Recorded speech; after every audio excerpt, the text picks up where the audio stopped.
Evening, James.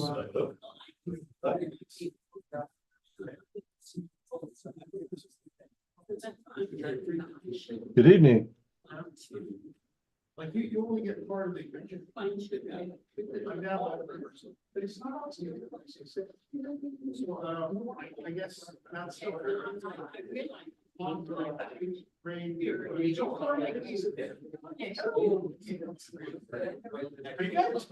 Friday. Friday. Nobody's good. I'm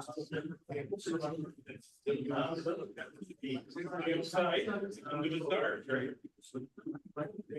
We'll take that.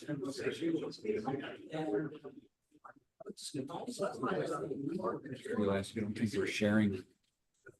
Yeah.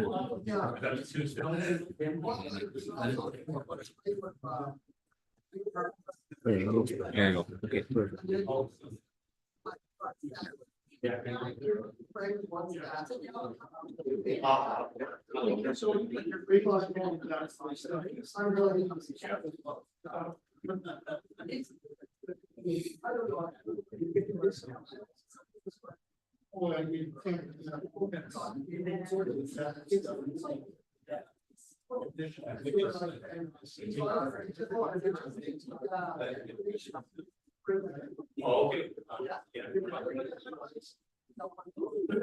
So you do long. You just put on try much. I'm not around about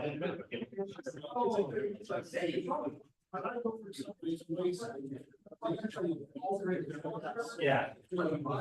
Well, good evening, folks.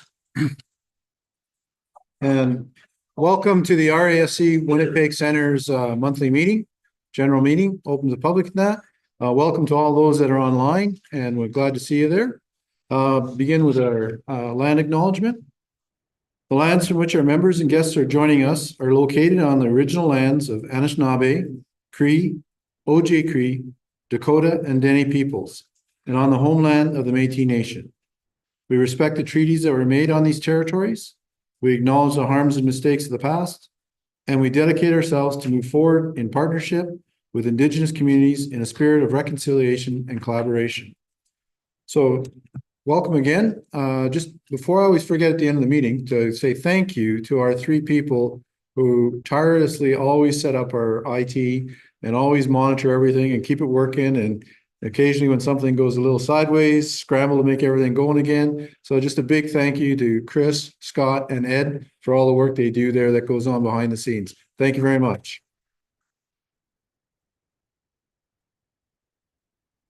And I'll introduce our first speaker tonight for our beginner session, Scott Young, and he's going to talk to us about comets and fast-breaking events. Please welcome Scott. I need the microphone.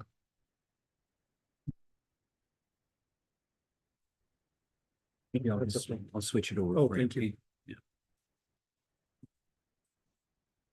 Maybe we should find another microphone so that Dennis can just keep his on.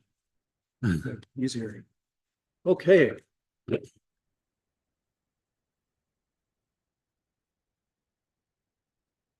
Here you go. All right, everyone. Well, hello. Nice to see you all. How many people got out and saw the comet? Yay, excellent. How many people have not yet seen the comet? Okay, no problems. We're going to talk a little bit about comets like this, because this event, for some people, came out of nowhere. The comet was actually discovered last year, and there was some suggestion it would become bright. And so some of us were sort of gearing up just in case. And then it looked maybe not. And then we started seeing the pictures from the Southern Hemisphere. And then it came over into our sky where we could see it. And it was pretty impressive. But for a lot of people, that was the first time they heard about it, because they don't have cool people like us in their social media feed or whatever. So this happens more often than you might think.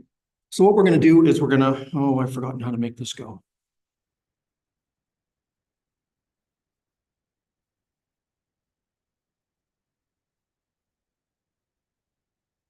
Ed, how do I make it go? Oh, there we go. Okay, I found a button that worked.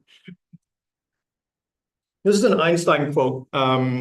It's kind of amazing that we can predict anything in advance when it comes right down to it. I mean, think about the vastness of the universe and the fact that we can, well, I can't, but astronomers can calculate the exact square meter you need to stand in and tell you the exact second you need to be there so that you can see an eclipse.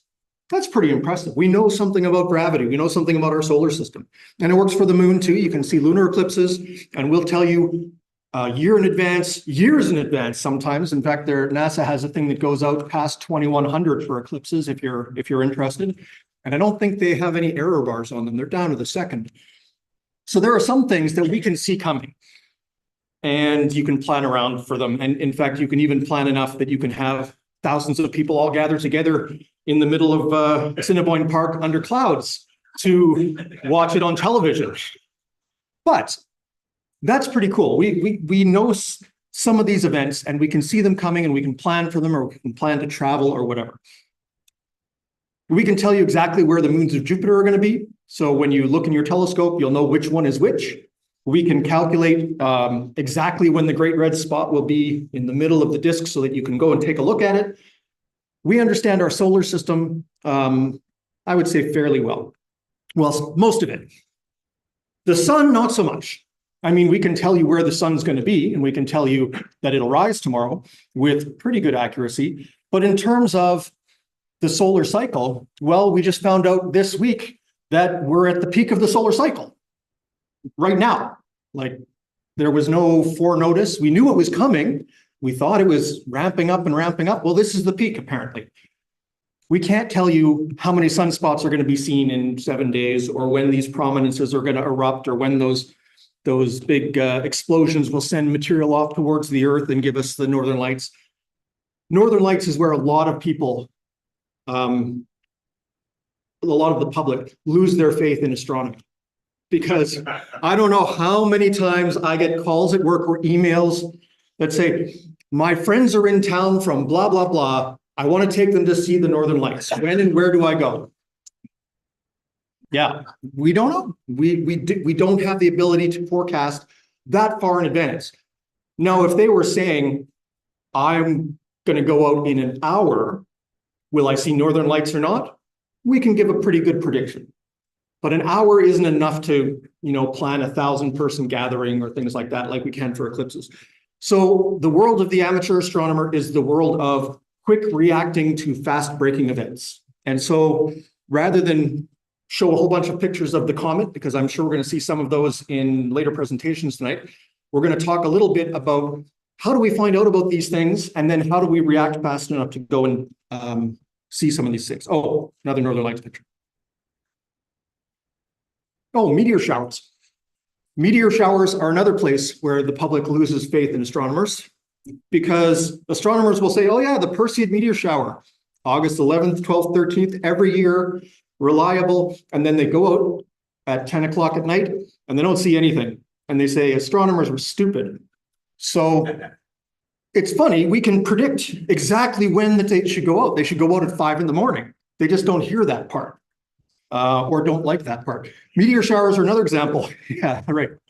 It's another example where we can predict the broad strokes, but even if people listen to the whole report, we can't say, oh, there'll be a meteor going north to south at 7:18 in the morning or anything like that. We just don't have that level. So there's two ways to deal with this. One way means you go out every clear night, all night, and you just always be under the sky. And that way, when something cool happens, you'll see it. If you have the ability to do that, I envy you. I do not. And so I'd like some kind of sense of when I should go out for a specific thing, and when is the best time to go. If you want precision, though, you're not going to get that far in advance. So you're looking at what are the predictions for tonight, or the predictions for tomorrow, or maybe the next night. Even the weather is sketchy after a couple of nights. in terms of the prediction. So the other method, instead of staying out all night every night, is to just be ready to go at the drop of a hat. And that means, you know, some scheduling issues, but more importantly, it means being prepared to just get in the car and go to an observing site very quickly. And so we'll talk about that. 2020, this is Comet Neowise, which is a better comet than Comet Chuchin-Shan Atlas. I'm sorry. Most people did not see. How many people saw Comet Neowise? Oh, that's not bad. Okay. By the time it got out to the media, it was over. So we found out about it because we're plugged in. But for the average person, a lot of people miss it, which is really too bad. It was beautifully clear all the mornings. It was a wonderful comet, and just not many people saw it. I wonder if the 4 years since then, the increase in social media has maybe made this one a little easier to get the word out. So we're going to keep up with the universe. How do we do that? This is the beginner session, so I'm assuming someone's starting from scratch. And so a good reminder, even to the veterans, be ready with the basics. If you want to go out and see a comet, and you don't, and you know it's going to be in the western sky, but you don't know which way west is, you're going to have a problem. You need to know the basics of the sky, the directions, get some basic constellations, know where the Big Dipper is. That was a big help in finding the comet this week, the star Arcturus. I like this book, Night Watch, for all my basics, even in terms of reminders or things like that. If you read this book and you sort of understand that, you will be well prepared for any kind of fast-breaking astronomical event, because you'll know what the sky is supposed to look like and where the constellations are and things like that. Night Watch is in its 5th edition. It's been revised all the way through 2035, apparently. But the only part they revise is the little table on one page that says where the planets are, because those things change over the course of the time. This comet is not in Night Watch because it was discovered after the thing was printed. So good for the basics, but you need to get something more timely to get some of the other information. There's a shot of I love these star maps. If you haven't seen Night Watch, there's a star chart on the right there, but then there's sort of an artistic depiction of the sky. And I used to sit and look at these on cloudy nights when I was a kid and just imagine what it would be like if the sky was clear. Now we have this newfangled technology to do that, but books used to work pretty well. Speaking of books, our society puts out this, and James, who will be speaking a little bit later, is the editor of this publication. The Observer's Handbook is the astronomical yearbook, essentially, and it contains all the information of all the things that are coming up for the coming year. The only thing it doesn't contain will be any of the really late-breaking things, like a new comet that's discovered only a few weeks before its visibility or something like that. Lots of great information in here. We also used to have Sky News that was sent to all the members. Unfortunately, that is not the case anymore. But this was a bi-monthly magazine that had sort of tactical information of what's up in the sky and all of those kinds of things. And because it was produced relatively quickly, a lot of the late-breaking events could get in there in time for publication. There's still magazines if you're still into that format. There's the Astronomy Magazine and Sky and Telescope are two of the best known ones, I think. There's a couple of British ones as well that are quite nice. I like Sky and Telescope, but whatever you prefer. These will have information on things like meteor shower times and asteroid events and planetary conjunctions and all those kinds of things. So for those kinds of late-breaking events, you can still make do with sort of the old system, we'll call it, of printed material. Then there's this internet thing that the kids are all raving about. Our Facebook page for the Winnipeg Center has, as of today, 810 members. There's only 250 members in the club, so obviously we have a number of public joining that as well. And usually when something is going on, somebody in the club says, hey, did anybody see blah, blah, blah? And a conversation starts. While this isn't sort of a curated page where someone is responsible for making sure every event goes on there. It's a pretty good resource, and it is our largest communications area at this point, I think. We also have the groups.io forums, which some people participate in and have different specialities and so on. Those are good ways to keep up on various sort of late-breaking stories of specific interest, and you can sort of opt into the areas that you're interested in. And the only downside is because it's not a there's no editor who is responsible for making sure everything goes in there. It's kind of at the whim of the participation of the community, and so it won't be comprehensive necessarily. Then there's other websites. These are websites that have ads on them, so they actually pay people to do them, and they tend to be a little more comprehensive, but finding the right one can be difficult. Because we were talking about Aurora earlier, I pulled this one. This is spaceweather.com. It was probably the first Aurora forecast out on the internet that was at all useful.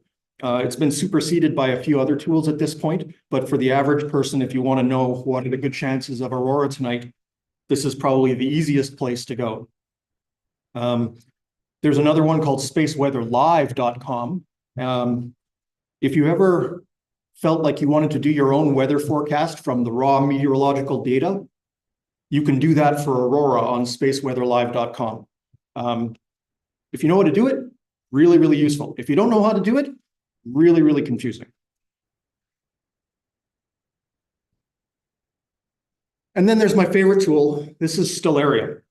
Stellarium I've used for a number of years. It's a totally free program. You download it, put it on your PC. You can get it on a tablet. It runs under Linux as well. I don't know if there's a Mac version, but there's something similar. Is there a Stellarium for Mac? Michelle's my Mac expert at this point. So it is great. It lets you customize for what you're interested in. It's got buttons that say, oh, you like comets? Let's download all the comets we can see tonight. And you just press a button and it does it for you and it puts it in place. This is what I used to hunt the comet down. Once I heard about it, I didn't need to get details from that source. I didn't need to know what time the comet would be up or whatever. I just pressed the button, loaded that into Stellarium, and then Stellarium told me everything I needed from my location. Told me I needed a clear western horizon, told me what time to be out, all that kind of stuff. This is probably the most useful tool because it gives you all the power of figuring out what you're going to see, and that lets you sort of take control of the information and decide when you're going to go observing and things like that. If you have Stellarium and you have just a note that something is going to be going on, you can be ready to observe with printed star charts or something like that in moments. Question?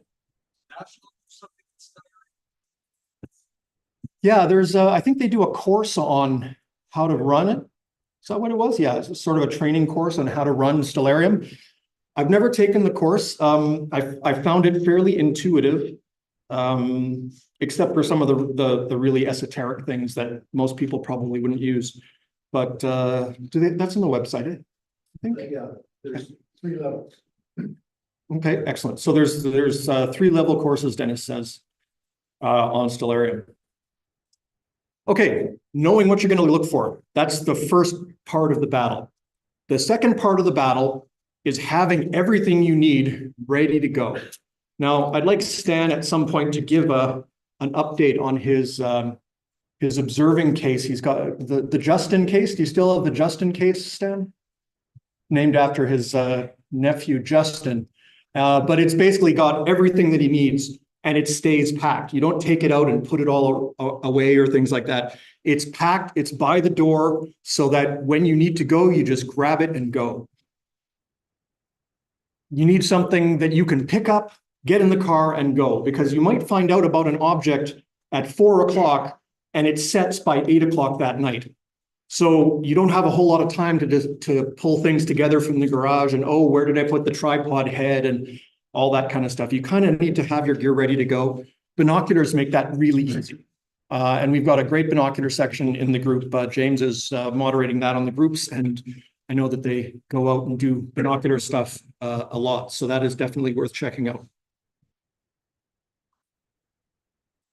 Having dedicated bags for your stuff is one huge time saver. I don't know how many times, let me stop for a minute. The reason I'm sharing all this knowledge is because these are all mistakes that I have made in my astronomical career. I have driven to the South Saskatchewan Star Party and forgotten the visual back for my C8 in Winnipeg. And luckily, it's a fairly common part and someone had a spare for me, but that's a 12-hour drive. If I had gone 12 hours north to see some kind of other event, I would have been cooped.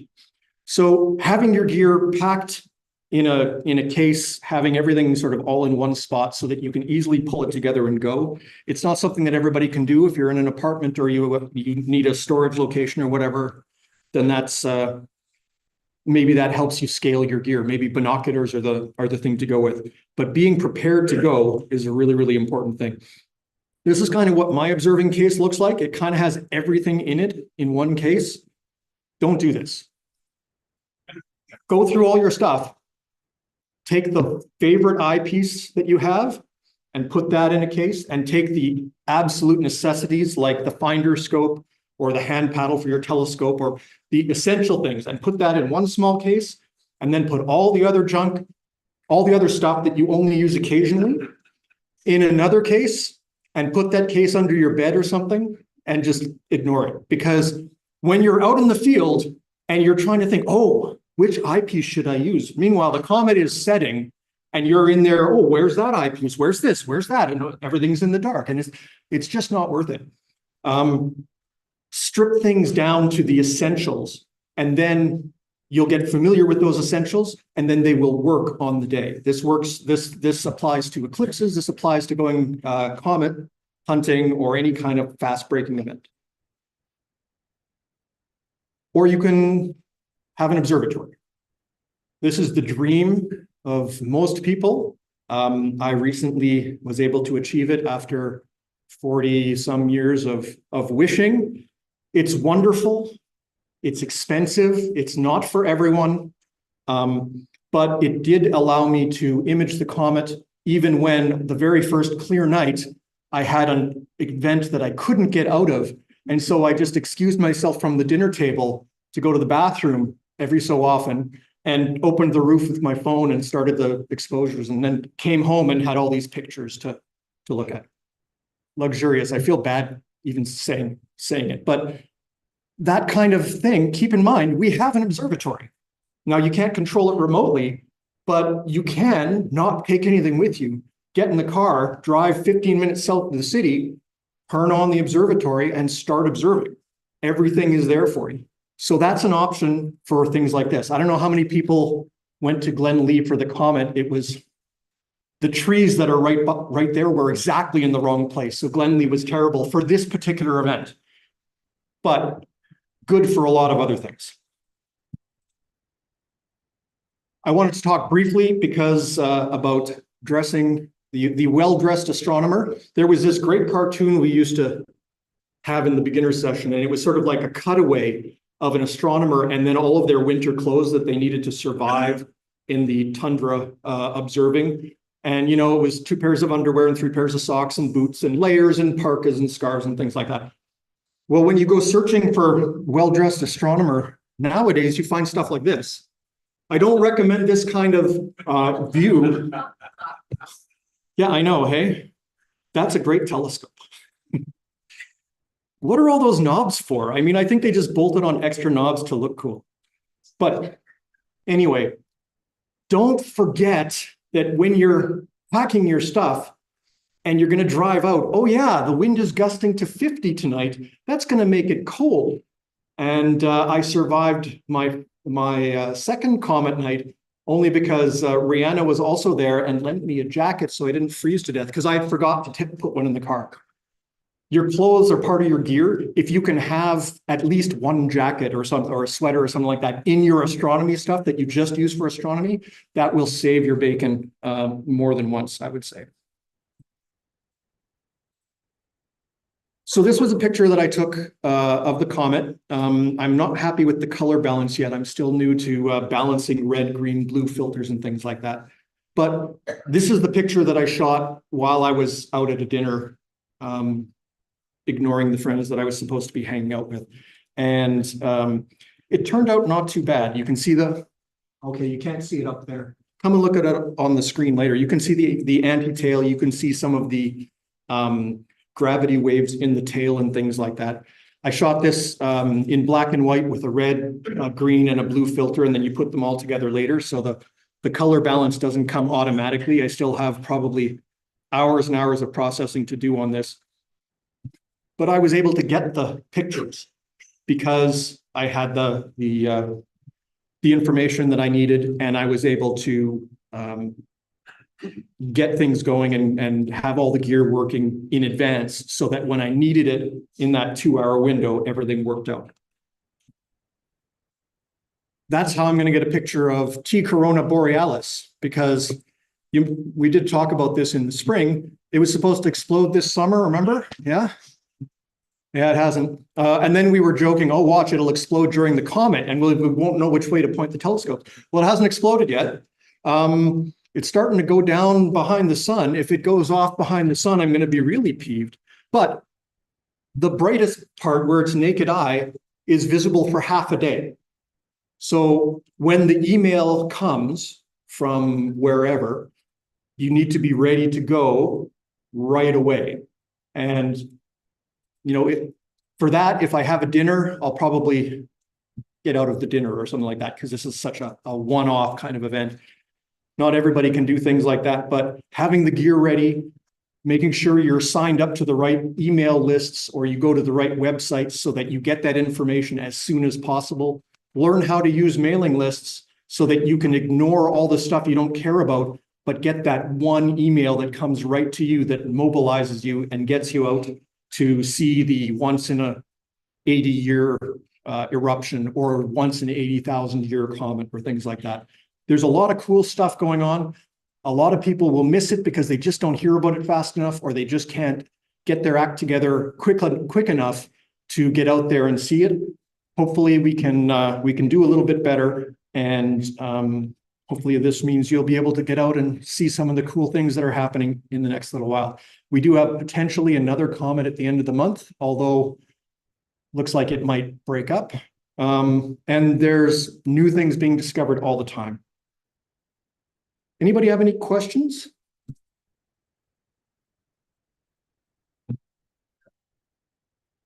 So Helen Sawyer-Hogg is one of my heroes. She's an astronomer that did a lot of, she wrote an astronomy column for the Toronto Star for like 30 years. And her quote, "The stars belong to everyone." It's just one of those great feel-good kind of quotes. But that also implies some responsibility. They belong to everyone, but if you want to see them, you got to put the work in. They're not going to come and knock on your door and things like that. So being ready to respond to fast-breaking astronomical events, I think would make Dr. Hogg pretty proud. Thanks very much.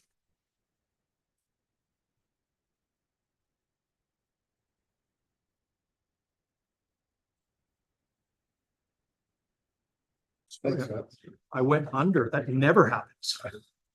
You're usually right bang on.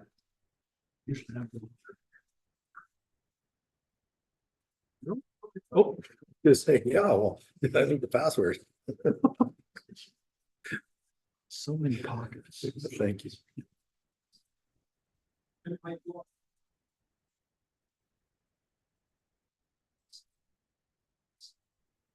Thank you very much, Scott. We'll just get reorganized here. So since I have a minute or two, I'll briefly talk about, I'm just going to stop sharing the screen.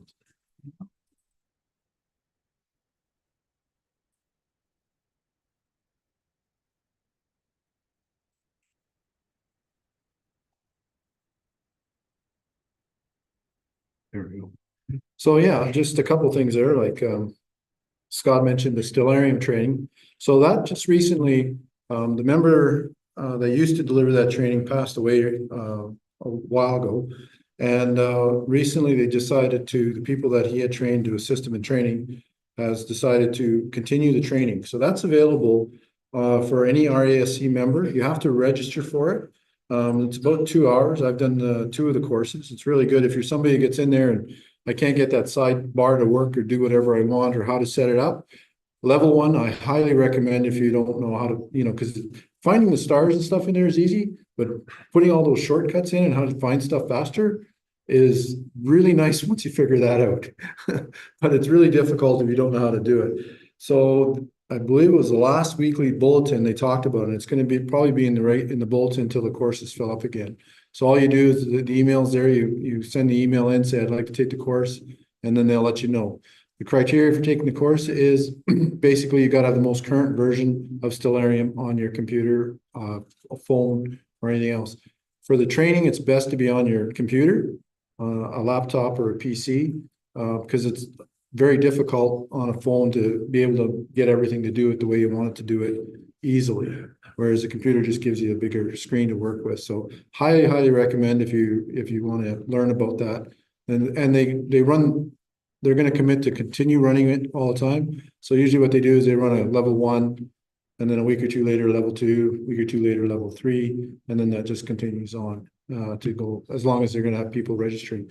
And they had courses were fully booked right up until the terrible, I can't remember his name, passed away. Really nice fellow. So yeah, so highly recommend that. Just keep an eye on my time. Got another minute here. Yeah. Well, since I have a minute. Oh, no. Some are laughing already. I don't even have to say anything. I got people chuckling. So what does a star win when they go to a competition? What does a star win when they go to a competition? Well, it's guaranteed to be the constellation prize.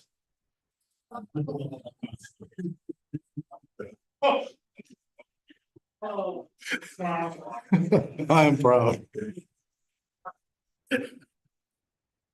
All right, and with that, I'll go back to sharing the screen.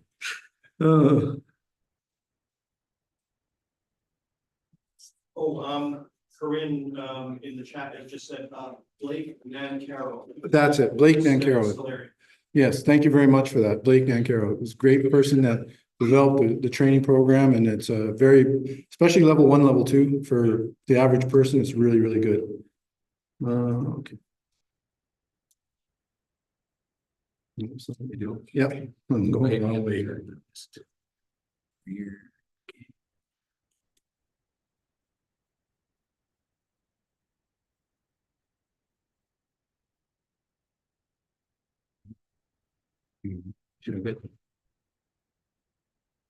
So again, good evening. Welcome to the RASC Winnipeg Center monthly meeting. We just had our beginner session with Scott Young. I'm Dennis Lyons, the president. I'll be doing a short welcome as well as the announcements. Tonight's What's Up was be presented by Brian Stack, and we've got somebody something playing over here. Nope, somebody has their audio on, you have to turn it off in the room or we're gonna get feedback. So. Yeah, and for what's new, we have Dr. Michelle Boyce. We will have a wing will come down and coordinate a prize draw for one of our from this past weekend's event. We'll have a short break, and then we'll have our main presentation with James Edgar talking to us about the RASC publications. Trying to get spooky here for the end of the month. And then, of course, everyone's welcome to join us over at Boston Pizza after the meeting. So just a reminder, Lockhart Planetarium at the University of Manitoba, Dr. Danielle Pahud is coordinating that, and it's open, and you go to the University of Manitoba's website and you can find out when the events are and participate there. So it's another outreach. Fundraising committee, Wing Kwong, and he'll be down afterwards to do a prize draw, which is really cool. Wing was also the coordinator for this past weekend's Southward Circle public outreach event. And just a big thank you to all the volunteers for that. Approximately, the guess I was given was about 500 participants from the public. So that's extremely nice to be able to share the night sky with that many people in the public. And it's a different group of people because we don't normally traditionally do events down in this area. So thank you very much. And thank you very much, Wing, for putting that on and coordinating it. So it's a big job when you have a large group like that. Thank you very much.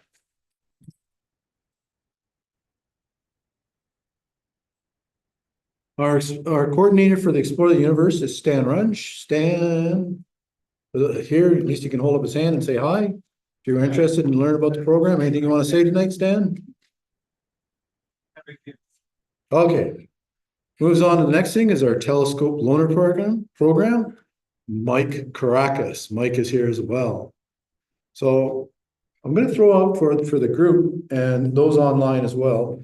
One of the things we've talked about a little bit is whether or not the club should look at bringing in some of these unistellar and things like that. Those Michelle, what's the one you have?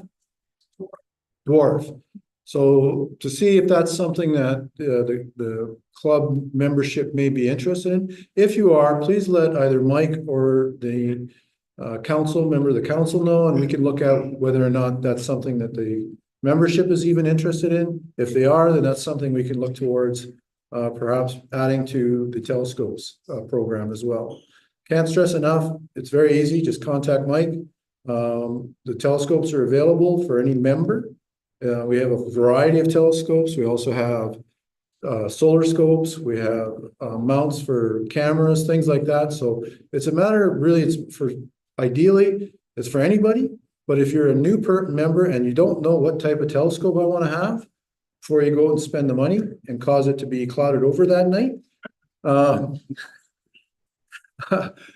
you can borrow the different types of scopes. Try one, see if you like that. Try a different one, see if you like that. And that'll give you a good idea without having to spend any money at all of what type of telescope you would like to use. Again, that's a member service.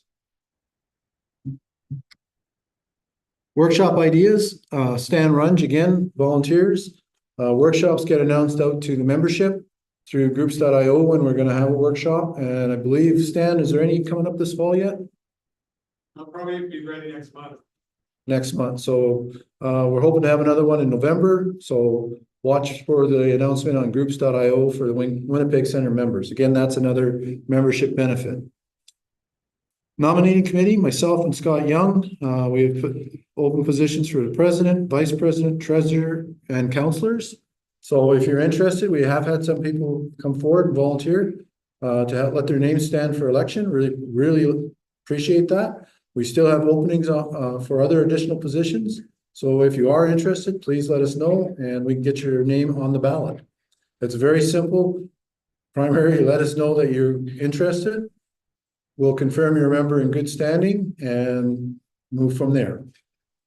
Anybody got any questions on how to get nominated for a membership, to be a member of the council for the elections? What? I guess it's because there's so many elections going on in Canada that you really don't need to know how we're going to volunteer for us. Member observing night, and this is just more statement, just to remind people. So there isn't one tomorrow night. The idea is that we've adjusted the schedule to match the celestial events. So it's better for observing. Because going out on a full moon, it's great if you're working on your moon certificate. But other than that, it's not much good for anything else. So I believe November 11th is the next members observing night is what it'll be. October 26th, a week from tomorrow. October 26th. Yeah. I put the wrong thing in my slides. No, that's me.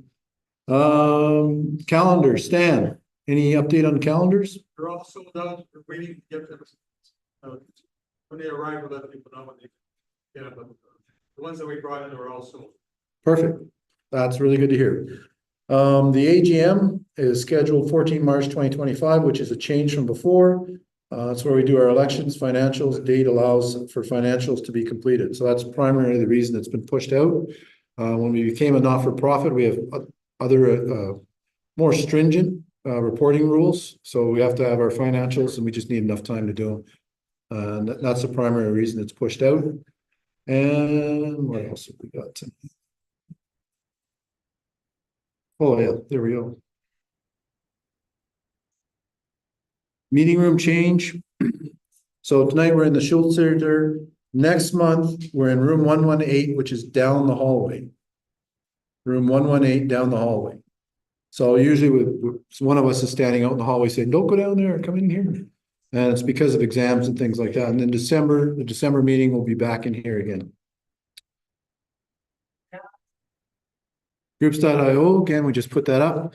That's how to join and to join the different pages. As Scott mentioned, there's the general one for everybody that we send it for important things such as the announcement for the AGM and call for nominations, which are legal requirements of the RASC Center.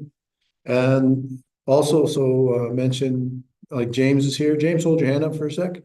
He's our binocular guy now. He runs the binocular one. So the forum that's on there, that's where they get it and talk about all the different things and these super giant binoculars down to small binoculars and they're fairly active. So if you like to do a binocular observing, which is really, really nice and easy to do, go on to groups.io, join the group, and James will let you know when the next event is. Members Observing Night next month is November 11th, but it's October 26th. And 8:30, still good for a time? Early, I think it's 7 o'clock. 7 o'clock. Yeah. So it'll be 7 o'clock. And now what I'd like to do is introduce Brian Stack to come on up and tell us what's up. Brian Stack.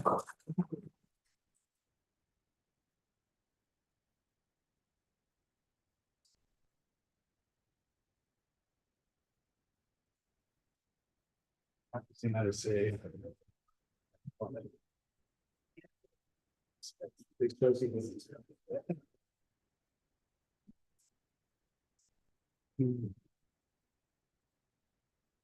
You got it? No, how did you send? Oh, I used that council thing. Okay, I didn't see that. Hang on. So, yeah, RSC talks here, scroll down. It should be. That's it. Oh, that's neat. I don't suppose you brought it in some other. Yeah, I got it. Okay, So just in let's do case. that. Yeah, okay.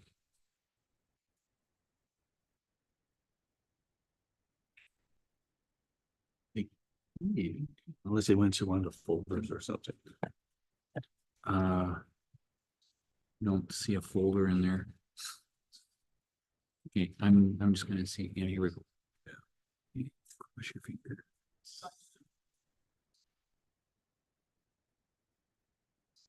These work. Okay, hang on. Okay, I guess we can just eject that. That should be the right one, right? Yeah. That's it. Then he blows up. Yeah. Right. And I'll just get you.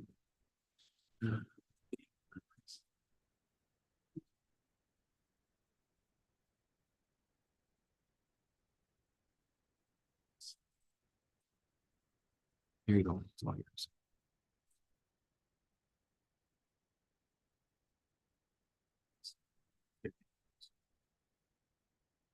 That's not it. There it is.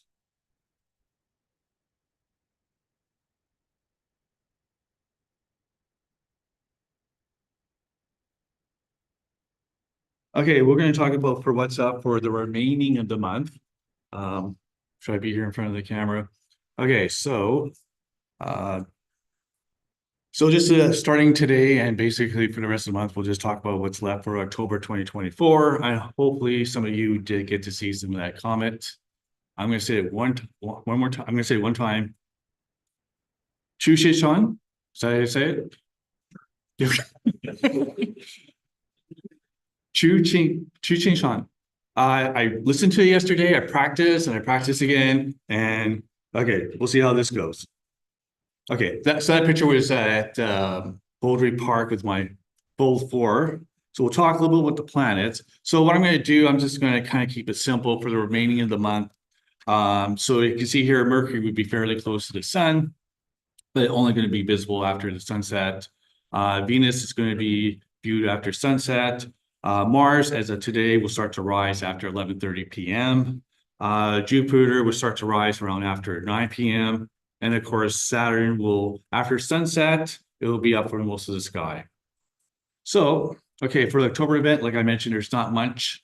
Of course, we have the full moon yesterday. We do have a meteor shower happening. Got a little conflict about the dates, what the calendar says for RASC to the observatory book. It says the 20th, the 21st, but it's actually the pre-dawn of the 20th. So I just put it as October the 20th here. Jupiter is going to be 6 degrees south of the moon. The last quarter of the moon would be October the 24th. And of course, I said members night was 26, but you guys have it tomorrow now, right? So it's 26. 26? Okay, so I got it right. Okay, good, thanks. All right. So for October the 20th, this is Sunday, and I don't know why I picked this night, but when I get to the weather part of it, that part explains why it picks Sunday night. It is when it's supposed to be clear. So anyways, I'm a big fan of the Orion constellation. As I said here, I have 1214 as the time that Orion is going to start to rise. It's a winter constellation. Again, if you're new to astronomy, that'll be one of the targets. It's one of the biggest and the brightest you can see, even through binoculars. It'll be a fuzzy patch, but anything like a 6-inch or greater telescope, it'll start being more pronounced. As I listed here, we got the Pleiades system, Mars, Jupiter. I did say M31 or Andromeda Galaxy. I'm a really big fan with the double star cluster. Again, if you're new, it's a really big star cluster. There's 2 of them side by side. If you have a 2-inch eyepiece, you'll see both of them together, but you just have a 25 mil, 1 1/4-inch eyepiece. You're only going to see one. I also mentioned M81 and M82, and of course M57, one of the ring nebulas there. Okay, so the Orion meteor shower, it's kind of like it's been ongoing for quite a bit already. It's going to peak, like I said, the book says October the 21st, but it's actually the pre-dawn on October the 20th. So it'll be the Sunday morning, basically. Okay, now it's only about 15 to 20 meteors. It's going to happen every hour, but realistically, it's going to be a lot less. And of course, unfortunately, we'll be competing with nearly the full moon. So it's not going to be, it's not going to be quite visible. The comet C23A, comet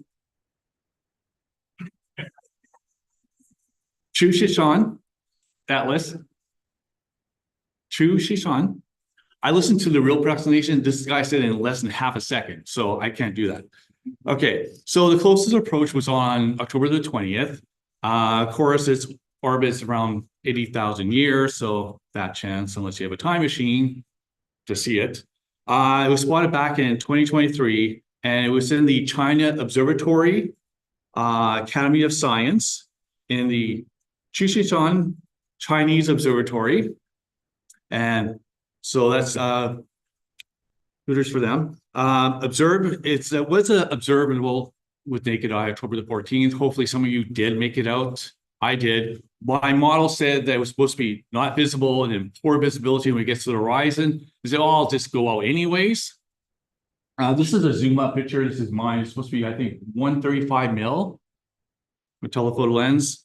So when I got out there, I'm going on the dirt road near Bouldery Park, and I have all these cars lined up, and I go like, oh, okay, people are aware of it. Is it? And I look through the windshield, sure enough, it's naked eye. So I started to panic because I didn't know where to park the car, right? And there's other people parked. So I just went straight to Bouldery Park and just quick, park my equipment and start doing it. I blocked some people's observation, and they said, could you move your vehicle? So anyways, it was a great night. Hopefully we have some great nights this Sunday. I did go back on Wednesday, but of course it was slightly cloudy, and I did try to take a picture of it, and it wasn't naked eye, but through the camera it was observable. So yeah, hopefully of course, comets are really unpredictable. We do have a second one out there. This comet C24S1 Atlas, it's a sun grazer type comet. Atlas stands for Asteroid Terrestrial Impact Last Alert System. If you notice that the comet Chushishan had the same last name, so these because there were robotic telescopes that discovered this. So the closest approach, I made a closest approach to October the 28th. So it's still approaching. It may be right around the end of October, but again, like I said here, comets are notorious being highly unpredictable. We just don't know. I shot other comets where they were brighter further away from the Earth, and when they got closer to the Earth, they got dimmer, dimmer, and dimmer. So, so it was discovered on September the 27th of this year. So, again, I have it here near Virgo. This is actually the latitude of New York kind of thing. So you can see how close to the sun, but again, we'll wait and see how it's going to be, how bright it's going to be. And of course, on that day, October the 30th, there's a little bit of a thin crescent moon. So, you know, hopes up. Okay, so October 31st, Halloween. So this is around 9 o'clock. As you can see here, we have a little bit of the Milky Way, not much for a Milky Way. Of course, we do have, I listed here, M13, a star cluster, M57 near Vega, and then we have M31, M45, the Pleiades system. Of course, we have Uranus, Jupiter, and Saturn.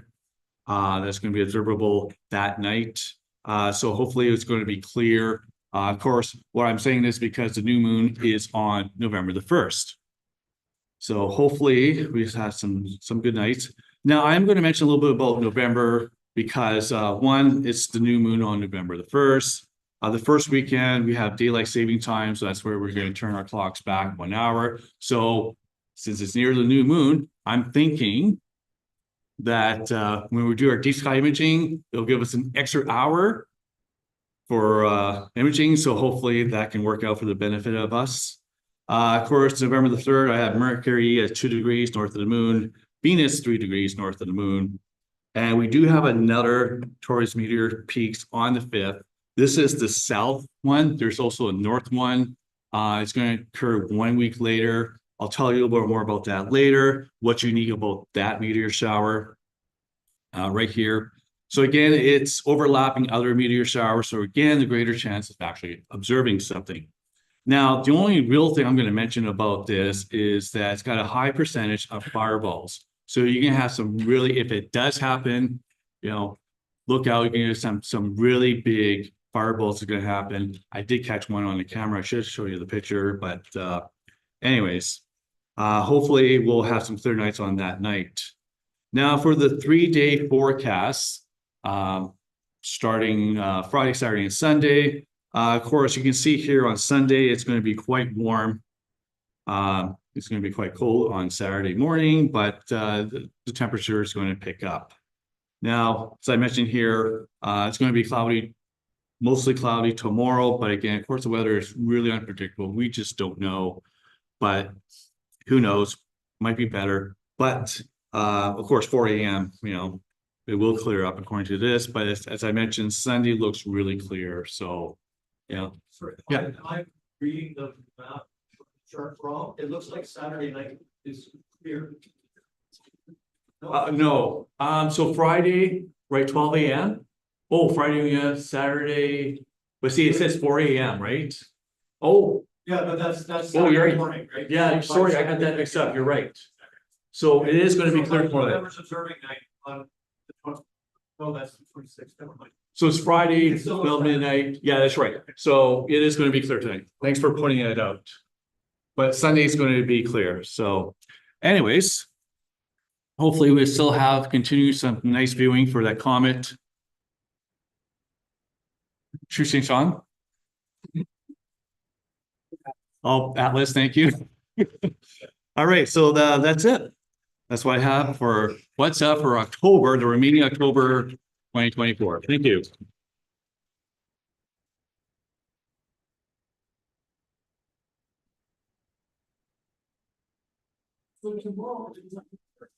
Yeah. Yes, tomorrow will be clear. Our what's new Pussycat. pussycat, please welcome Dr. Michelle. Very well said, Michelle. Should work from here. People hear me? He's got to adjust it for you. Oh, okay. Oh, perfect. Super.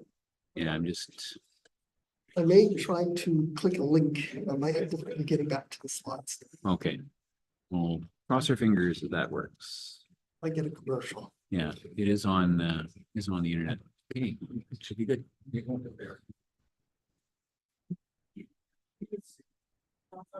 Okay, so yeah, today's comment day. So this actually was taken by Ian Dixon. I was looking on Facebook, there's lots of photos. There's even from dwarf, like I'm in the dwarf 2 imaging group, so there's just tons of photos. And I went Monday with Wing and et al. And didn't have quite the right coordinates, so I couldn't image it. And then I saw this online and asked Ian for it. And then Thursday, it was clear and I took a chance, went out to Glenlee. And you can't image from Glenlee, you just walk across the ditch to the other side. So is this a PDF? Yes. You don't have my PowerPoint? There's a PowerPoint. Okay, I'll work with this, that's fine. Yeah, I had a PowerPoint. Okay, that's fine. PDF is my backup because sometimes PowerPoint doesn't work, but I haven't had that problem for years. So that's my little dwarf here sitting there. The cell phones these days are quite something, even the iPhone. If you can't see the comet around 8 o'clock, look west, put this up, put it in night mode, click, and you'll get it. It's actually kind of cool. So even if you can't see it, Monday we could barely see it, but I did manage to catch it with my binoculars, and then I did catch it in the phone. It was just kind of weird. So I'm part of the Dwarf 2 group on Facebook, and so I tried some of those guys' exposure times, and so am mine. One of these I think is an IR cut. I don't normally put the IR cut on. One of them, I think this is my generic one, which I set a gain of 70 and 5-second exposure, but a lot of people go for 15 seconds. And I haven't really noticed much of a difference. So just I get my images quicker. But you can see the anti-tail here and the nucleus. Yeah, so this is, I was kind of lazy, so I grabbed this from my courses that I teach, well, half taught. This is from an observing course. So a comet is basically, it's a dirty snowball, you can think of it. And when it gets near the sun, it heats up and starts outgassing. So you get, this is the anatomy, you get a tail. So what's happening is the tail, but the tail kind of follows the trajectory, but the solar wind, especially the ion tail, is blowing it straight out. So you can see here, so there's ions or charged particles, and those gets pushed by the sun. They're much more sensitive, and then you get a dust tail, which basically kind of follows well, it's also facing away from the sun. So you get the solar wind that's kind of blowing it away. And then we have the nucleus. And your coma, usually you can't see this hydrogen envelope. I was looking at Scott's picture for a second. I thought it was a hydrogen envelope, but it wasn't in the right place. Yeah. I was like, that can't be. So basically all this points away from the sun. And we have the nucleus and the coma.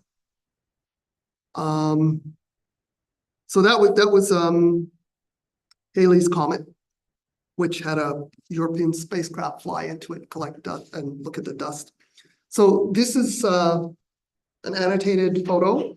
And here's the dust tail and the anti-tail, which I'll explain in a second, and the nucleus and the coma. So this is the first time I've heard of an anti-tail. And I was like, what the heck is that? Because you look at this diagram, you're going, well, I thought it was the ion tail, but it can't point towards the sun.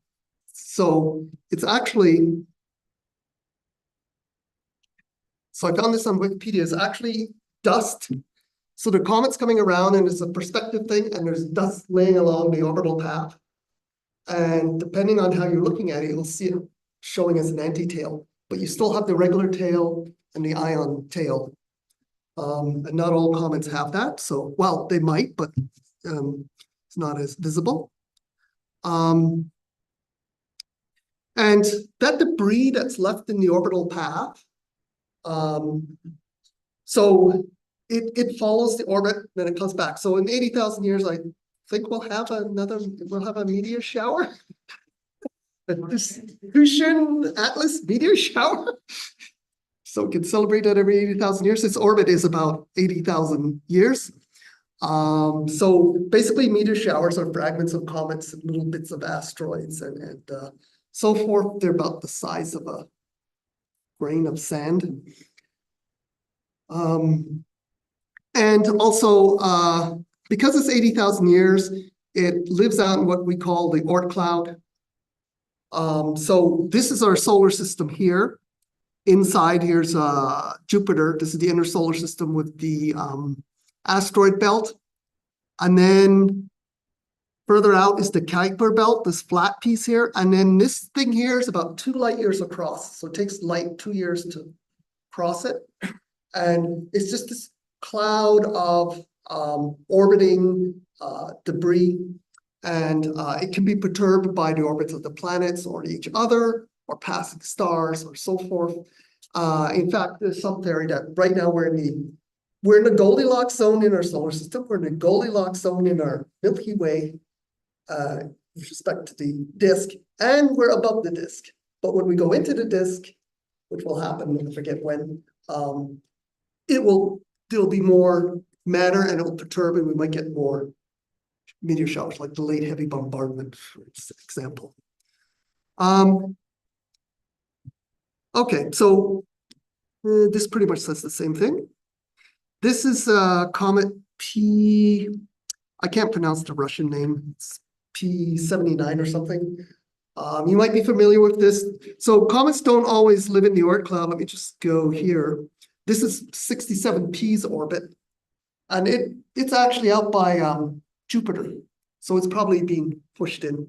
So what happens is when a comet gets close to the sun, it starts to heat up and then you get the tail. You can see how the tail comes out. So eventually when this comet, Tuscan Atlas,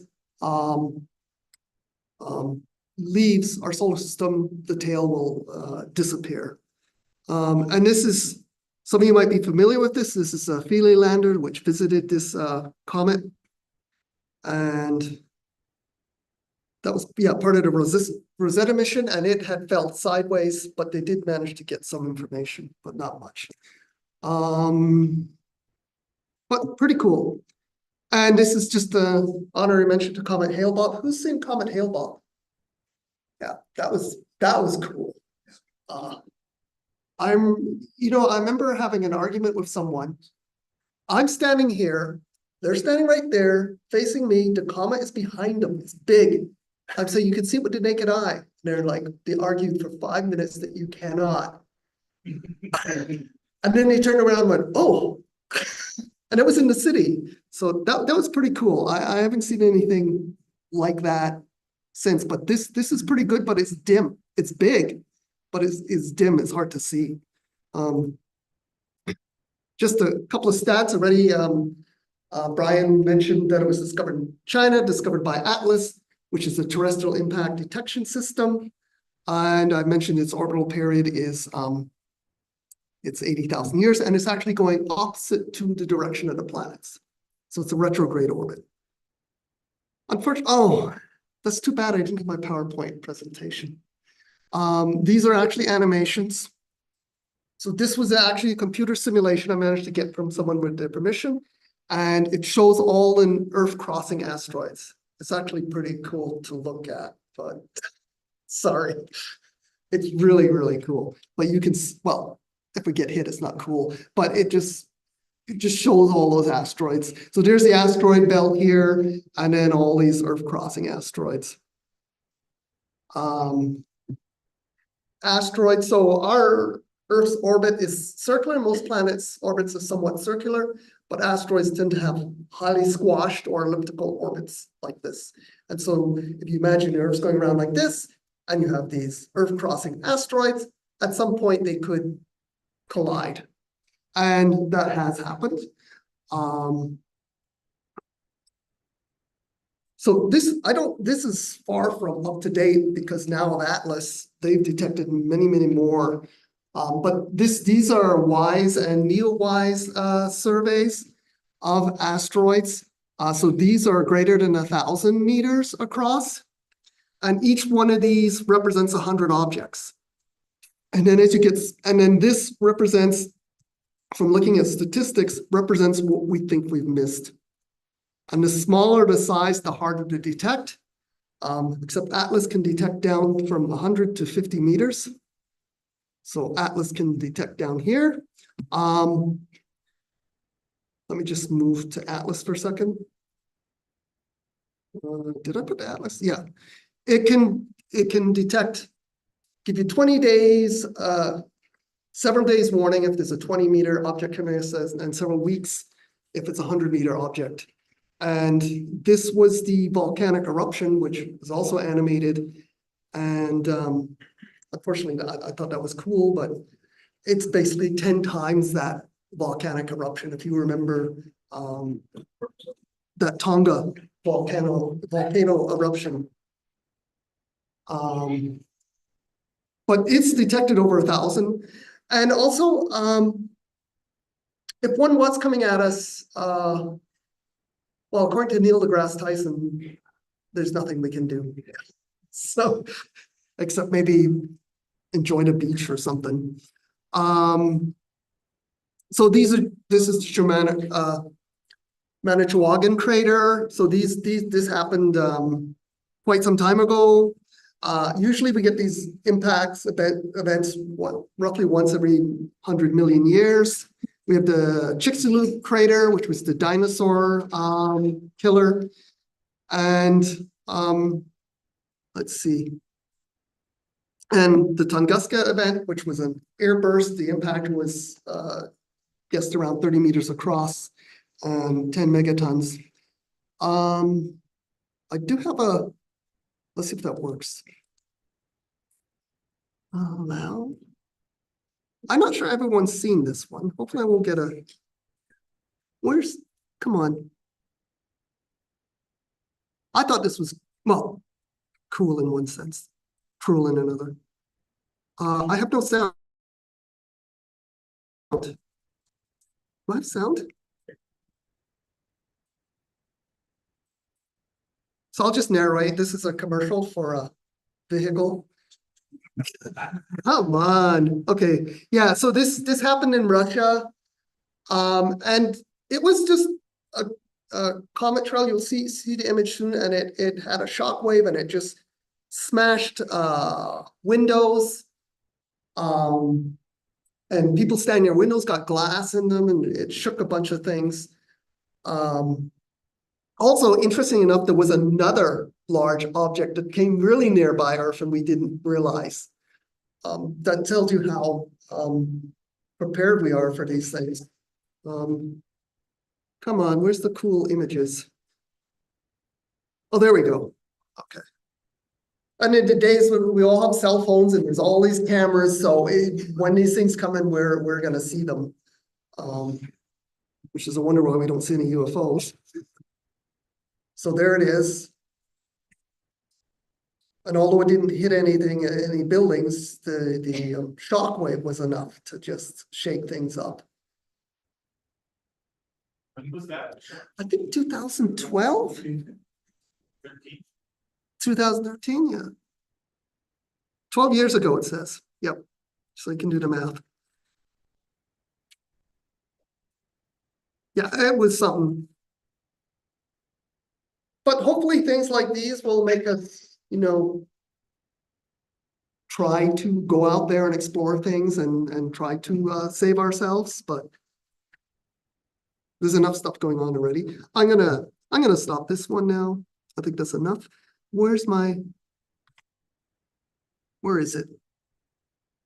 Yeah. Okay. And listen, I think it's Ian Dixon posted something that says, oh yeah, you can see M5 globular cluster. So I went, wow, yeah, it's there. So then I snagged globular cluster, and then Kevin Galka went and did a plate solve and said, no, that's not M5. It's over here. So I don't know what that is. So if you know what it is, let me know. But I thought it could be a star trail, but I didn't really have it on that long, so. And it's persistent in a lot of photos. So I don't know what it was. That was from Thursday. Anyway, that's my talk at the end.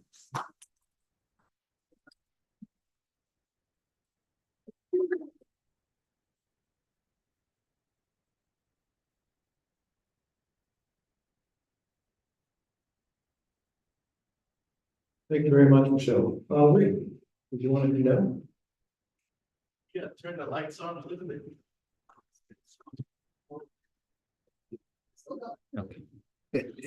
Yeah, smarty pants. Okay. Here, Wayne. And if you stand, yeah, well, and if you stand over in front of the camera.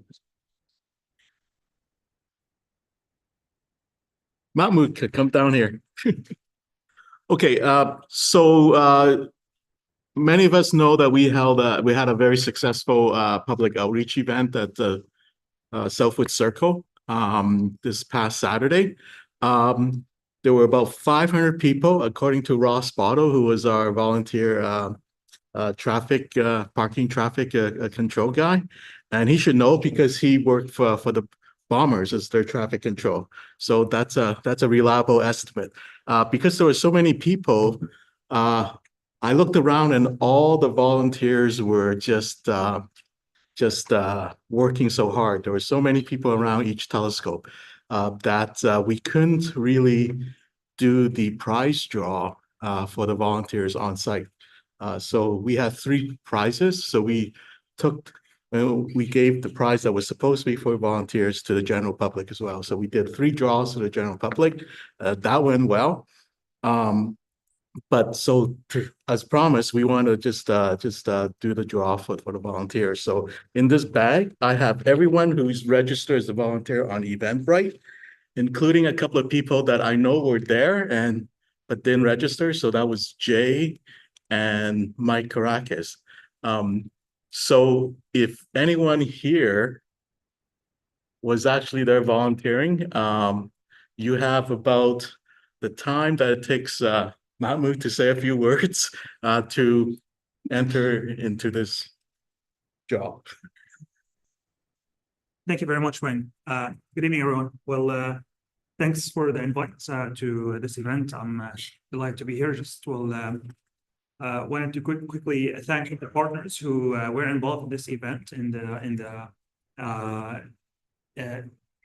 on Sunday, basically, when we had a number of people, a number of volunteers, a number of also attendees. Really was a good turnout. We had roughly about 400 to 500 people, I think, Wayne, you mentioned. 500. Yeah, 500 people. And yeah, we were really fascinated, to be honest. You know, it's extraordinary to see all the volunteers showing all the publics, telling them about the space, observing different part of the space. And I got the chance also to see a few cool shots of the moon, and that was really great. So I do wanted to say just a couple of things about Canada Computing, the sponsor of the event. It's a local tech company here based in Winnipeg, Manitoba. We were founded back in 2014, and we provide services to the small and medium businesses in the city, and also in other cities, in the GTA, for example, and Calgary, and a few areas in the West. These services are really from endpoint technologies to back-end infrastructure, networks, and you name it in that space, in the IT infrastructure space. We love to help people. We have a team of approachable, responsive, competent professionals based locally educated here in Winnipeg, and yeah, they're at your phone call away or an email away. So think of Canada Computing if there is any tech need that's required. And yeah, without further ado, once again, I wanted to say thank you for the opportunity, and we do look forward to sponsor the event once again in the next year if it's to happen. And remember, Southwood Circle, it's a large community that's being developed just near the U of M. Roughly about 60,000 people, that's the vision, and yeah, that's about it. Maybe it's time for the draw. You could draw. Okay, let's see here. Got everybody's name here? I think so. Great, okay.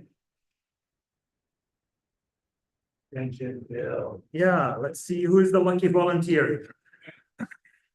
Okay. Russell Brown. Do we have Russ? Is that Yes, that's Russell Brown. Was he there? Did anyone remember he's there? What's the traffic guy? oh, Russ, okay. No, this is Russell Brown. Russell Brown, sorry. Yes. Confused the name. Okay. Well, Is he, he's a club member, right?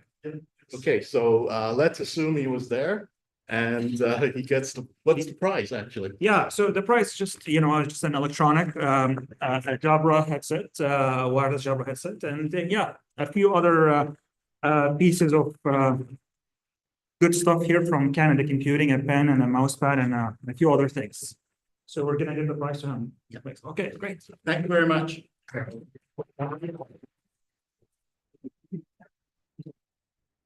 Thank you.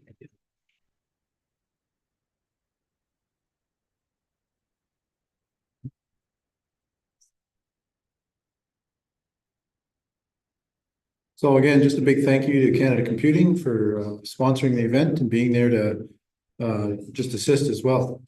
So we're gonna go for a break now and we'll come back at 10:30 or 10:30, geez. Our friends on Saskatchewan time, so it doesn't matter. No. We'll come back at 8:30 and before we go, we have a skill testing question. How many ears does Captain Kirk have? One person seems to know. So Scott seems to know. So Scott, you know what the three are? It's his right ear and his left ear and the final front ear. In case those online didn't know here clearly, there's the left ear, the right ear, and of course, the final front ear. And with that, we'll take a break and we'll come back at 8:30.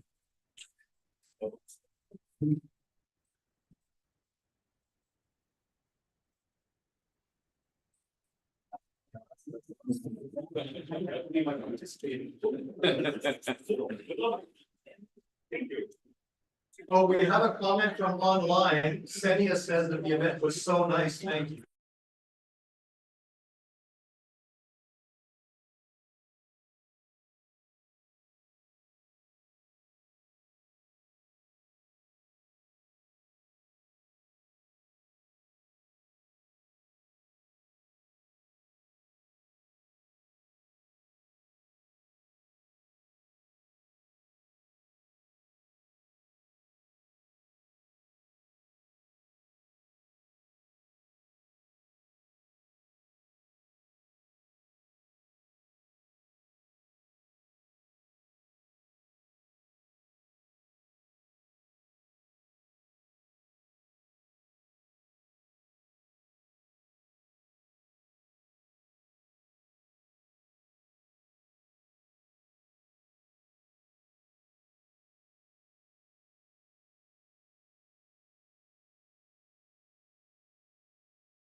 president of the RASC National. And James has been to when he was president, he did come out and visit us here at the Winnipeg Center. And so he's familiar with us, and he's very familiar with a few other people. It seems to me you gave Jay some kind of special plaque about dark beer or something like that. Certain type of dark beer, if I remember correctly. So please welcome James Edgar, our speaker for tonight. Thank you.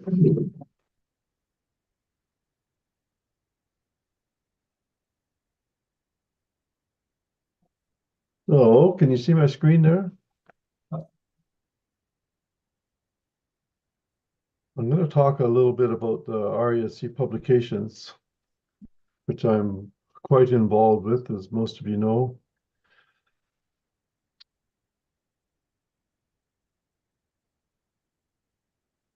The first one I became involved with was the journal.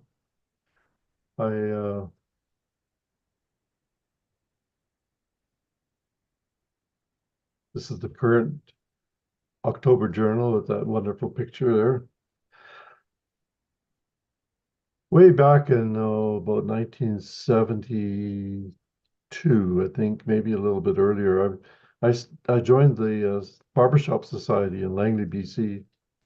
One of the sub-societies they have is called Probe, for the public relations officers and bulletin editors. And I was the bulletin editor there, so that's where I honed my editing skills. When I first joined the RASC, well, actually, it was a gift from my son. He gave it to me as a birthday gift in 2000. And shortly afterward, Dave Turner was the editor of the journal, and he put out a request for people to assist in producing the journal, and I responded, but he never actually got the email. It was just at a transition time when Wayne Barkhouse took over the editorship. So after a couple of months of not hearing anything, I sent an email to Wayne Barkhouse and asked him if I could do anything for the journal, and he said, well, you could be a proofreader. And so that's what I did. I became a proofreader for the journal. And now I'm the production manager after our very own Jay Anderson became the editor in October of 2005. And I became the production manager shortly afterwards in April of 2006. And I also managed the journal website with help from Walter McDonald. If I get stuck with something, I always can rely on him to give me a hand.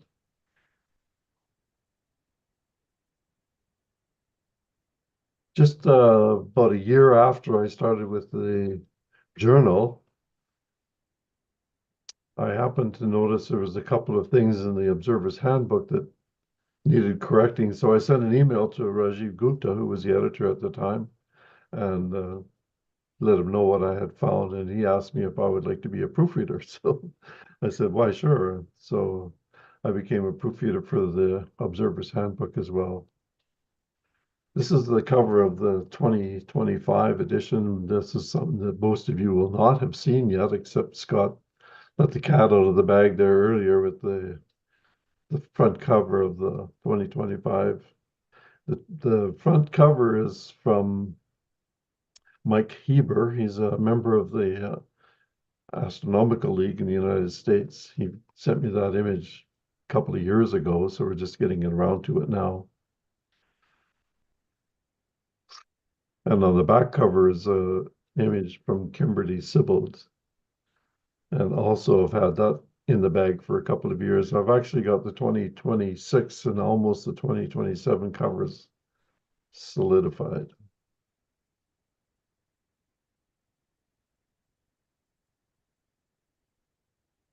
Well, I was the assistant editor with Dave Chapman, and I'd worked with Pat Kelly as well for 5 years after Rajiv Gupta turned over the editorship of the handbook to Pat Kelly, and then with Dave Chapman, I became the assistant editor with him. And I became the editor in 2016 for the 2017 edition. It was a very steep learning curve. I had to learn how to use InDesign. And I already knew how to use Word, of course, and Adobe Acrobat, but learning how to use spreadsheets that Dave Chapman graciously gave to me. He was very good at using Excel spreadsheets, and he handed them all over to me. So they've been very, very helpful. And there's a tremendous amount of work that the editor has to do. I also have an assistant editor. It's Chris Malicki in the Mississauga Center. He's an excellent proofreader, and he's a good person to bounce ideas off of. And then the 2018 edition, Randy Atwood at the time was the executive director of the RASC.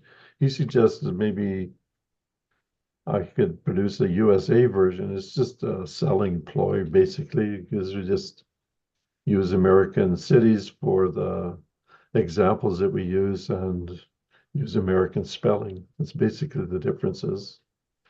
But we also have the Astronomical League provide a 3-page section each year, which is very nice to have them on board with us.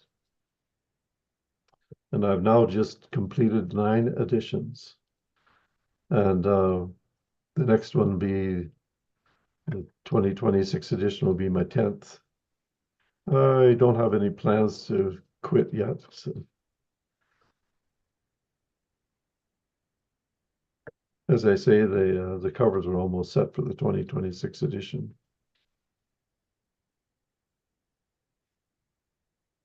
I also am a proofreader for the Observer's Calendar. This is the front cover of the 2025 calendar.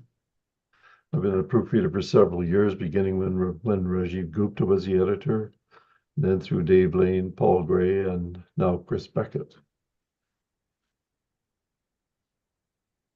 There's a lot of work that goes into the Observer's Calendar, and Chris Beckett has taken the bull by the horns. He's created a couple of subcommittees that help him with choosing images and text and that sort of thing. The fellow who does the layout, or the team of people that do the layout for the journal, is Michael Gatto and Grant Tomchuk in Halifax. And Michael Gatto is also the layout person for the Observer's Calendar. And he does a magnificent job of making sure that the images will show up nicely when they're printed, which is very important, of course, for a calendar like this. I was also invited to be an expert, a proofreader for the Night Sky Almanac, a technical editor, as it were, from the first issue in 2021 to the present. First it was with Dave Chapman. He was also doing it, and now with Chris Vaughn. And then there's been a number of small books that the RASC has published. The Beginner's Observing Guide, The Bog, which is now out of print, but the Explore the Universe was a book intended to replace that Brenda Shaw edited. And Charles Ennis put out a couple of books, Building a Small Observatory, The Solar Observer's Handbook, and David Levy's book, The Night Watchman's Journey, another. And I've been the proofreader for all of those, helping to make them as good as we can make them for the publication of the RASC. And there's one more book coming out soon about Helen Hawk. It's in the proofreading stage right now. And Chris Gaynor is the person that's championing that book, and he's going to put it off to the board of directors for approval that the RASC will print it, sell it. And I'm open to questions if anybody has any. Fire away.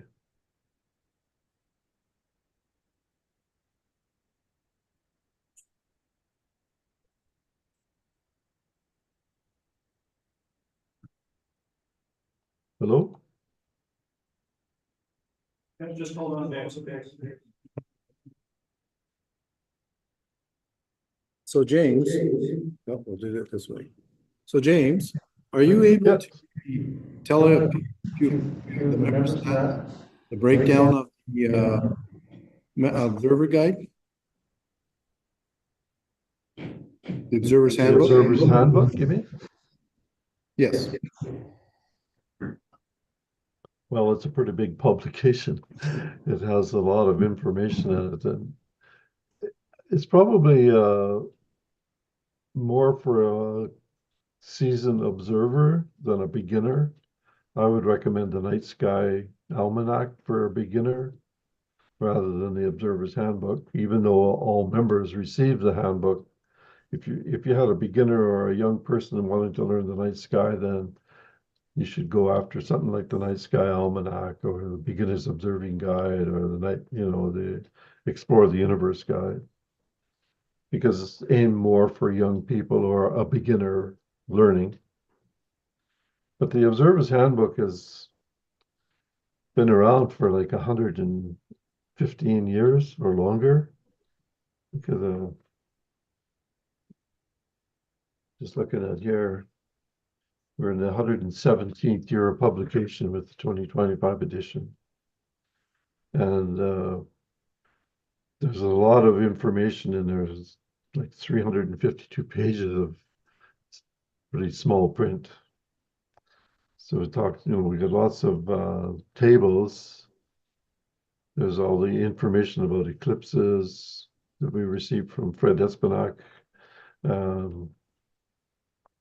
There's a lot of information in the Observer's Handbook that came from Roy Bishop when he was the editor.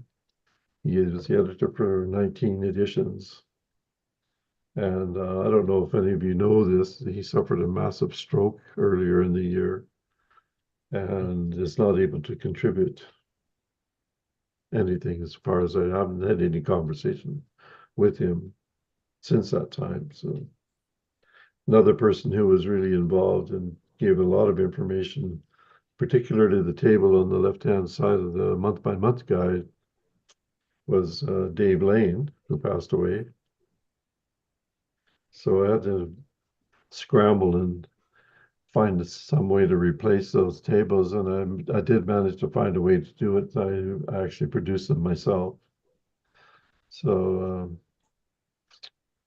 Pat Kelly provides quite a bit of information about the Galilean moons of Jupiter and about Saturn. We have like 65 contributors, and the editor does quite a bit, an awful lot of work to get it going. I started usually toward the middle or the end of January and work right up to about the middle of May. And that's when I put out an email inviting all the contributors to send me their stuff for the next edition. And it takes from the middle of May until probably first week in September to get it all together and get it ready for a thorough proofreading, and then off to the printers by the middle of September. So it's pretty intense through the summer. It's difficult to find somebody who would want to take over this particular chore because it pretty much locks up the summer. And it was nicely suited for somebody that was a university professor or in academic, but not always a great thing for everybody. So does that help? Yep. And there are some questions in the chat there, if you can take a look at the Zoom chat. Okay.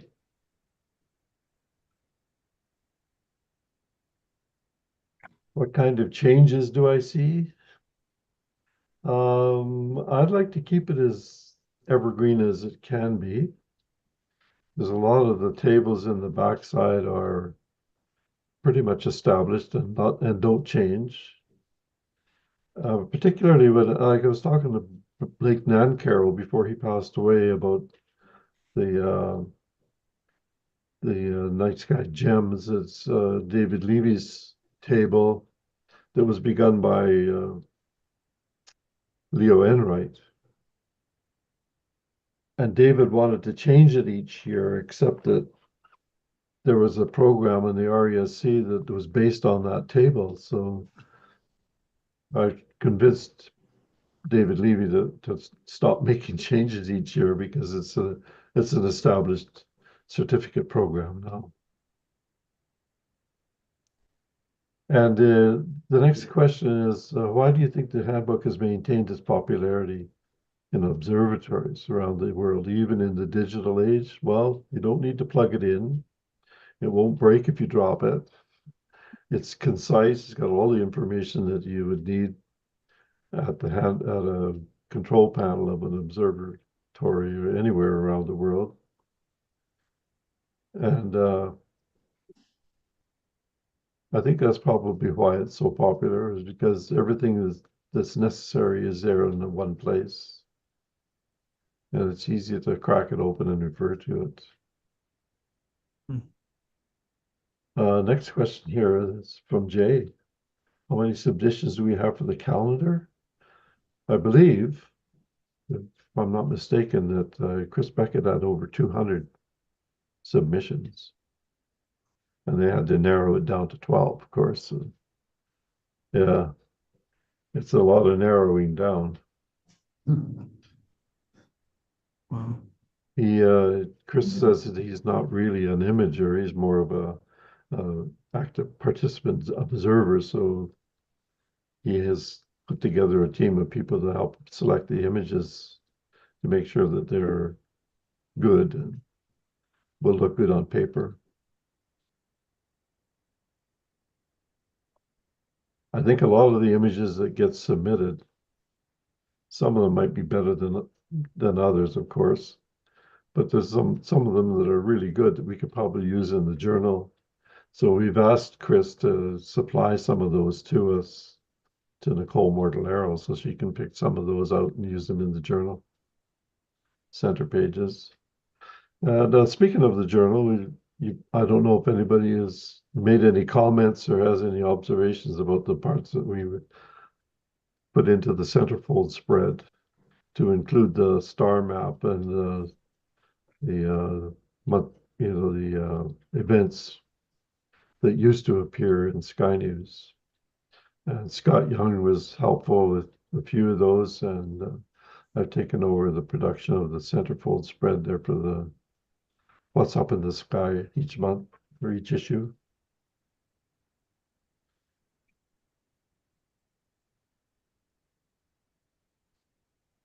Thoughts about putting some color into the handbook? No, it's far too expensive. So we do have an ad in the handbook this year. It'll be on the inside front cover. And I'll just let you explore that when you receive your handbook. They should be coming out any time now because they've been at the printer for 3 weeks or even longer. Middle of September, I sent them to the printer. So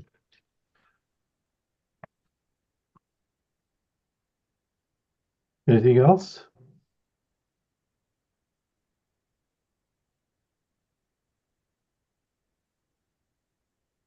That said, then I'll sign off. Well, thank you Thanks very for much. inviting me. Appreciate Judy Anderson giving me the invitation. It's been good to be able to talk to you all. Nice to see you again, James. Thank you. Okay.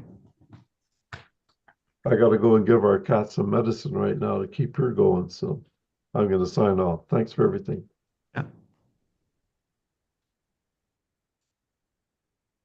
So I'm going to ask James. I understand Stacey might be able to run the pats on tonight if we have time.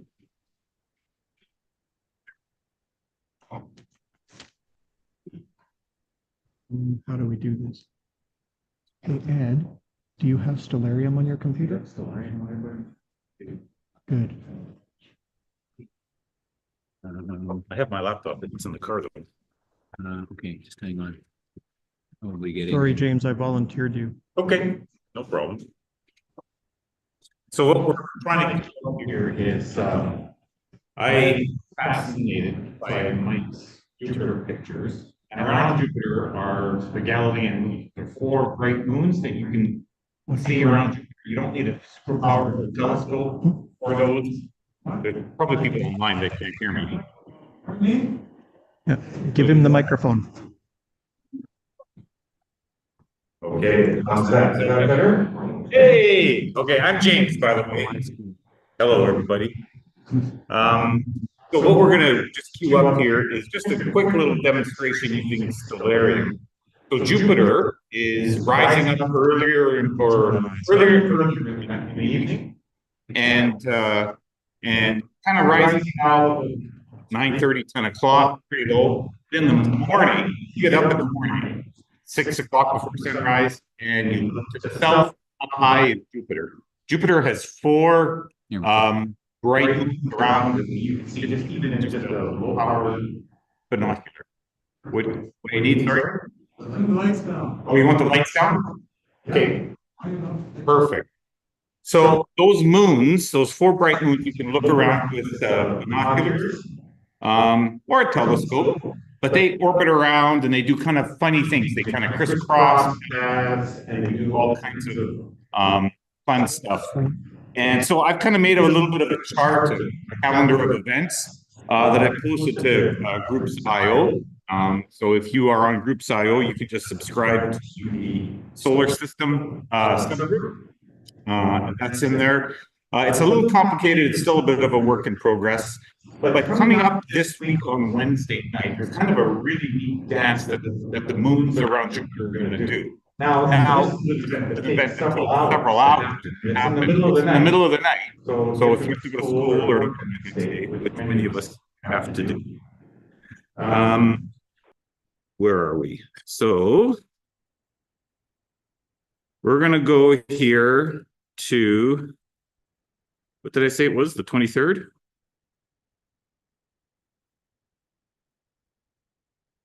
The morning of the 23rd, correct?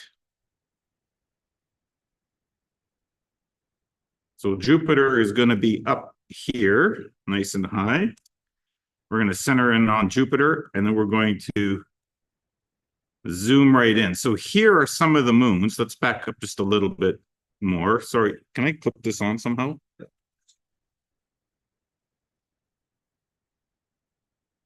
There we go. Can you still hear me? Does that work? All right. Okay, let's back this time up just a little bit more. We've got a little bit of time. So we're going to go now here. We're at like 1 o'clock in the morning. And we can see, here's Europa as one of those moons. And here's Ganymede and Callisto are kind of way around here. If we back out a little bit more, that's kind of in a low power binocular. That's kind of what you would see, or a medium power binocular. That's what you would see in a high power telescope or a low power telescope. You should be able to resolve these 2 moons fairly closely. There we go. There's Io. Okay, so here are Jupiter's 4 Galilean moons. Europa down there, and there's Io there, and Ganymede and Callisto. Give me a second. I'm going to bring up my notes that I posted just to help me. So this is in Groups.io.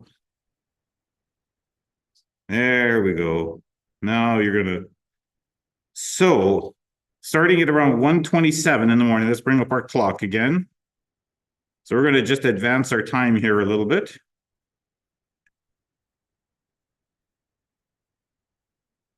At 1:27 in the morning, Io is going to go into Jupiter's shadow. So if Jupiter casts a shadow into space, right? At opposition, when Jupiter is opposite the sun, then the shadow is pointing straight away. Well, Jupiter is kind of more in quadrature right now, so the shadow of Jupiter is kind of going off to the side, almost like the tail of a comet. So Io right here Let's make sure I'm saying this right.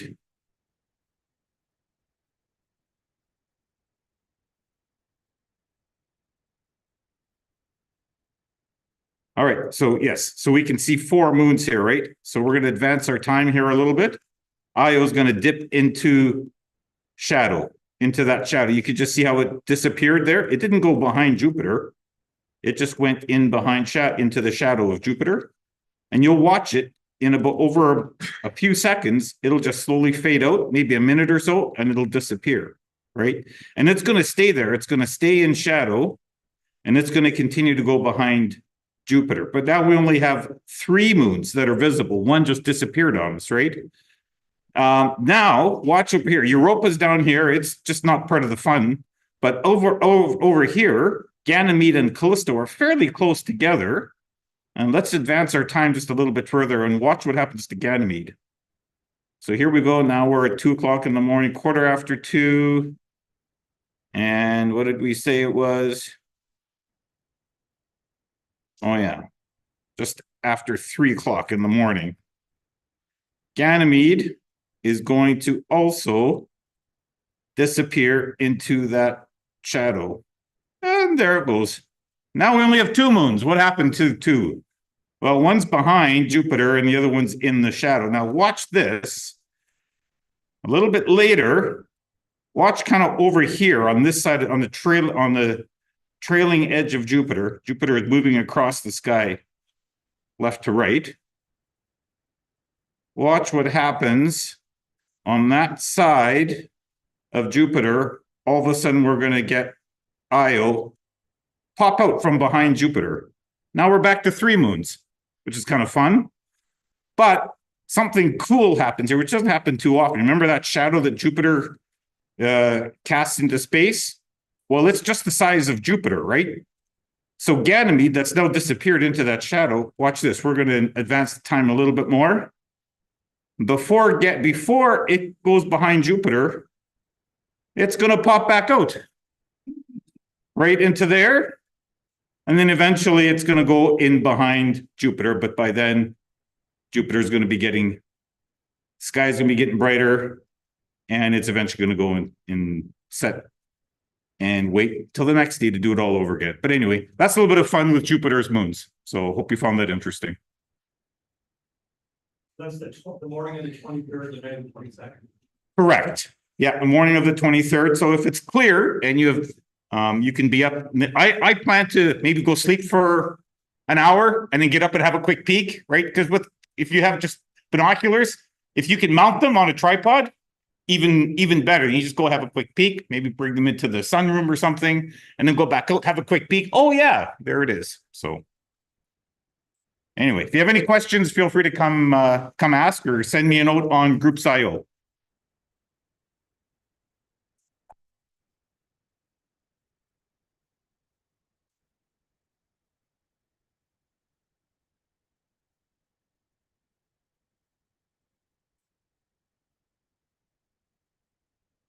Thank you very much, James. So that concludes our meeting for tonight. And there's a get together over at Boston Pizza on Pembina. And I'm sure it'd be nice to get together over there if you got time, and we'll all have a great night. So safe drive home and take care.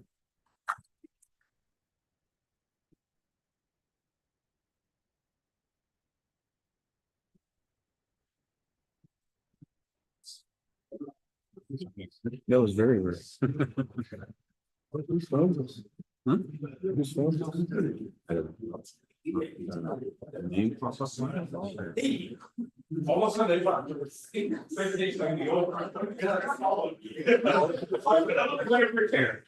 you know what? I just saw it. Okay, so I had that behind.